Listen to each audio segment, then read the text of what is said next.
I'm Lexi Schweinert. I'm a pregame show host and sideline reporter for WKU football and an ESPN Plus basketball sideline reporter. Anything with sports, I'm all in all the time. If you want someone who can provide you injury updates, in-game real-time stats, or tell you stories about your favorite players on and off the field, I'm your girl. WKU basketball is honoring one of their great athletes. They will be retiring the jersey of the late Dwight Smith.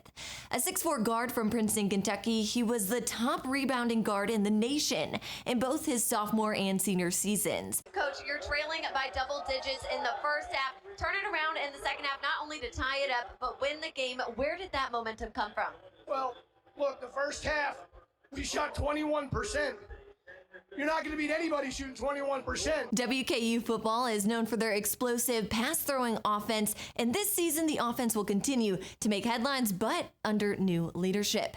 WKU has announced the hiring of Drew Hollingshead as the new offensive coordinator and quarterbacks coach. You have one day, about 48 hours until your next game, again at home against Florida Atlantic. What do you guys need to do to rest, reset, and be ready for yet another conference game? Well, they've got to go to bed, number one, tonight. Good luck with that. But WKU coach Helton started his coaching career at the University of Hawaii back in 2000. But guess who else started that year? Timmy Chang, the now coach of the Warriors, was a quarterback from 2000 to 2003. Let's talk about Brock Purdy. Where did he come from and why is everyone talking about him?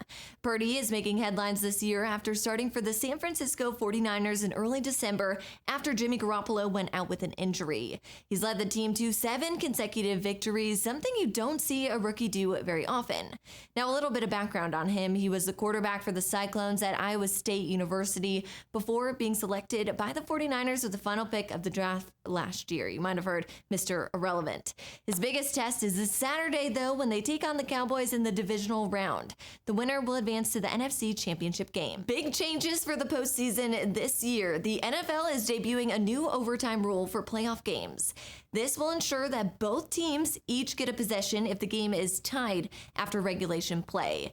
Now, this may be obvious, but playoff games cannot end in a tie, even though regular season games can. Teams may change their strategy now that they know they each get a turn. Let's say the team who wins the coin toss chooses to defer. They kick off to the opponent and then know exactly what they need to do to win the game, depending on if the opponent scores. WKU opens up conference play tonight, and Rice is already 0-1 in conference as they lost to MTSU in November. Rice is also looking to snap a 7-game losing streak against WKU, so we'll see they can make that happen tonight. Yeah, guys, and I want to talk a little bit about last game that WKU had against Kentucky State. They broke a number of records, including the most three-pointers in both Diddle Arena and the program overall. Former GM John Robinson was fired in November. The Titans have been off to a strong start, which later turned into a 7-game losing streak, ending the season 7-10. They'll be hoping Carthon can turn it around next season. And another former quarterback, Mike White, he played in 2016 and 2017. Also another player we weren't sure we were going to see this season, but Zach Wilson was benched after a poor performance and an even worse press conference after that. Exciting news for the Titans. The team will be going across the pond. The Titans are returning to London for a game in the 2023 season. The NFL announced this morning they are one of the designated teams for an international game. And in other Titans news, is Tom Brady going to be reunited with his old teammate Mike Vrabel? Rumors are floating around that the Tennessee Titans may be interested in him. Staying in Nashville news, the Predators take the rink again tonight, coming off of a 2-game winning streak. They're hoping to punch their ticket again against the St. Louis Blues at 7 p.m. That's a look at your top sports headlines. In some of the past games, we've seen a lot of penalties against us. I think we only had 1 penalty today. Did that make a difference? And have you guys been focusing on that? Facts. They coach preach at practice all the time. Penalties equals points. So I feel like Earlier this week, Coach Helton said that defense wins games, defense wins championships. What does that mean to you? For me, it just means not letting them score. And it looks a little bit different than a typical game day. You can see behind me there's a huge stage, some gates set up, and that's because DJ Diesel, aka Shaquille O'Neal, will be here to kick off the football game tonight starting at 5 p.m.